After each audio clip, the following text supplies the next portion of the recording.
വിശദാംശങ്ങളുമായി നമ്മുടെ പ്രതിനിധി കണ്ണൻ നായർ ചേരുന്നുണ്ട്. വെഞ്ഞാറമൂട് പോലീസ് സ്റ്റേഷനിൽ നിന്നും കണ്ണൻ നായർ. പ്രതി ഇപ്പോഴും ചികിത്സയിലാണ് മെഡിക്കൽ കോളേജിൽ.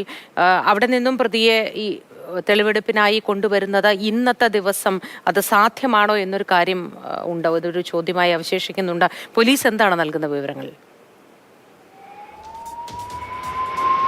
മോത്തി, ഏറ്റവും പ്രധാനപ്പെട്ട വാർത്ത എന്ന് പറയുന്നത്, ഏറ്റവും പ്രധാനപ്പെട്ട കാര്യം, ഈ പ്രതിയുടെ മൊഴി തെറ്റാണ് അല്ലെങ്കിൽ വ്യാജമാണ് എന്നുള്ള സംശയം ഉണ്ടായിരിക്കുന്നു. അയാൾ പറഞ്ഞത് വെഞ്ഞാറമൂട്ടിലെ ഒരു സ്ഥാപനത്തിൽ ഇന്നലെ സ്വർണം പണയം വെച്ചു എന്നുള്ള മൊഴിയാണ്. പക്ഷേ വ്യാഴാഴ്ചയാണ് അയാൾ ആ സ്ഥാപനത്തിലെത്തി സ്വർണം പണയം വെച്ചത്. അയാൾ പറഞ്ഞ പേരിലുള്ള സ്ഥാപനത്തിലെത്തി സ്വർണം പണയം വെച്ചതും വ്യാഴാഴ്ച മറ്റൊരു സ്ഥാപനത്തിലിരുന്ന സ്വർണം എടുത്ത് ഈ ഇപ്പോൾ മൊഴി നൽകിയിരിക്കുന്ന സ്ഥാപനത്തിലേക്ക് കൊണ്ടുവരികയും അവിടെ 90,000 രൂപയ്ക്ക് ആ സ്വർണം പണയം വെക്കുകയുമായിരുന്നു. അത് വ്യാഴാഴ്ചയാണ്. ആ വ്യാഴാഴ്ച നടന്ന സമയത്ത്, ആ സ്വർണം പണയം വെച്ച സമയത്ത് ഫർസാനയും അയാൾക്കൊപ്പം ഉണ്ടായിരുന്നു. ഫർസാനയുടെ കൂടെ തിരിച്ചറിയൽ രേഖകൾ നൽകി ജോയിന്റ് ആയിട്ടാണ് ആ സ്വർണം അവിടെ പണയം വെച്ചത്. അതിനുശേഷം അവർ തിരികെ പോയി. പിന്നീട് ആ സ്ഥാപനത്തിലേക്ക് വന്നിട്ടില്ല എന്നുള്ള വെളിപ്പെടുത്തലാണ് ഇപ്പോൾ മാതൃഭൂമി ന്യൂസിനോട് ആ സ്ഥാപനത്തിന്റെ അധികാരികൾ പറഞ്ഞിരിക്കുന്നതും. CCTV ദൃശ്യങ്ങളടക്കം അവരുടെ മെയിൻ സെർവറിൽ ഉണ്ട്. ഇവർ എത്തിയതിന്റെ ദൃശ്യങ്ങളടക്കം CCTV ദൃശ്യങ്ങളടക്കം ഉണ്ട് എന്ന് സ്ഥിരീകരിക്കുകയും ചെയ്യുന്നു. ഇന്നലെ പോലീസിന് നൽകിയ മൊഴിയനുസരിച്ച്, പ്രാഥമികമായുള്ള ചോദ്യം ചെയ്യൽ നൽകിയ മൊഴിയനുസരിച്ച്, അതിനുശേഷം ഇന്ന് രാവിലെ നൽകിയ മൊഴിയിലും അയാൾ പറഞ്ഞത് ഇന്നലെ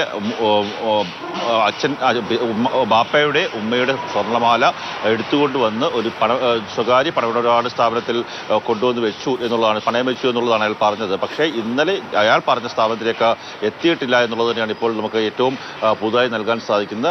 അതുതന്നെയാണ് പോലീസിന് പല സമയങ്ങളിലും ഇയാളുടെ മൊഴിയിൽ തെറ്റുണ്ട് എന്നുള്ള ഒരു കാര്യത്തിലേക്ക് സംശയം പോയത്. കാര്യം, അയാളുടെ ടെലിഫോൺ രേഖകൾ പരിശോധിക്കുമ്പോൾ, ടവർ ലൊക്കേഷൻ പരിശോധിക്കുമ്പോൾ ഇയാൾ പറയുന്ന പല കാര്യങ്ങളും യോജിച്ചു പോകുന്നതായിരുന്നില്ല. അതുകൊണ്ട് തന്നെയാണ് പോലീസ് ഇത് സംബന്ധിച്ച് വിശദമായിട്ടുള്ള ഒരു അന്വേഷണം നടത്തിക്കൊണ്ടിരിക്കുന്നത്. സൈബർ സെല്ലിന്റെ സഹായത്തോടു കൂടിയൊക്കെ തന്നെ വിശദമായിട്ടുള്ള ഒരു അന്വേഷണം നടത്തുകയാണ്. ഇയാൾക്ക് വേറെ ഏതെങ്കിലും തരത്തിലുള്ള ഒരു സാമ്പത്തിക ഇടപാടുണ്ടോ എന്നുള്ള കാര്യത്തിൽ ഒരു സ്ഥിരീകരണത്തിലേക്ക് വന്നിട്ടില്ല. അയാൾക്ക് മറ്റു പ്രശ്നങ്ങളില്ല. പക്ഷേ കുടുംബത്തിൽ വലിയ രീതിയിലുള്ള സാമ്പത്തിക ബാധ്യത തന്നെ ഉണ്ടായിരുന്നു.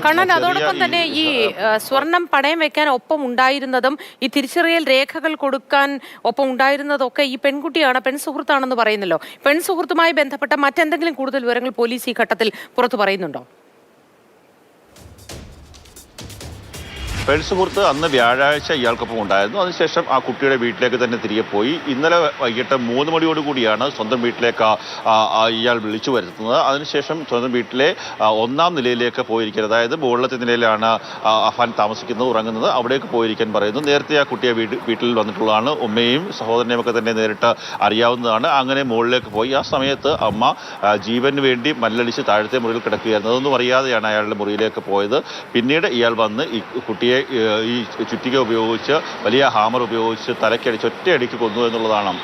ഒരു കൊലപാതക കലി പൂണ്ടി നിൽക്കുന്ന ഒരു അവസ്ഥയിലായിരുന്നു ഈ വ്യക്തി എന്നുള്ളതാണ് നമുക്ക് പോലീസിൽ നിന്ന് മനസ്സിലാക്കുവാൻ സാധിക്കുന്നത്. മറ്റ് വിവരങ്ങൾ, ഈ പെൺകുട്ടിയെക്കുറിച്ചുള്ള പ്രാദേശികമായി അന്വേഷിക്കുമ്പോൾ ലഭിക്കുന്ന വിവരങ്ങൾ, വളരെ ശാന്തമായി എല്ലാവരോടും ചിരിച്ച് സംസാരിക്കുന്ന ഒരു വ്യക്തിയാണ്. അഞ്ചലിലെ ഒരു സ്വകാര്യ കോളേജിൽ പഠിക്കുന്ന പെൺകുട്ടിയാണ്. ഇവർ തമ്മിൽ ഒരുമിച്ചല്ല പഠിക്കുന്നത്, മറ്റെങ്ങനെയുള്ള ഒരു ബന്ധമാണ് ഇവർ തമ്മിൽ പ്രണയത്തിലേക്ക് നീങ്ങിയെന്നാണ് മനസ്സിലാക്കുവാൻ സാധിക്കുന്നത്. വീട്ടുകാർക്ക്, ഈ പെൺകുട്ടിയുടെ വീട്ടുകാർക്ക് ചില അറിവുകൾ ഉണ്ടായിരുന്നു. പക്ഷേ നാട്ടുകാർക്ക് ഒന്നും ഇത്തരത്തിൽ ഇവരൊരു പ്രണയത്തിലാണെന്നുള്ള കാര്യത്തിലൊരു വ്യക്തതയോ അല്ലെങ്കിൽ അത് സംശയമോ ഒന്നും തന്നെ ഉണ്ടായിരുന്നില്ല. പെൺകുട്ടി ഇയാളുടെ വീട്ടിൽ വല്ലപ്പോഴും ഒക്കെ പോകാറുണ്ടായിരുന്നു.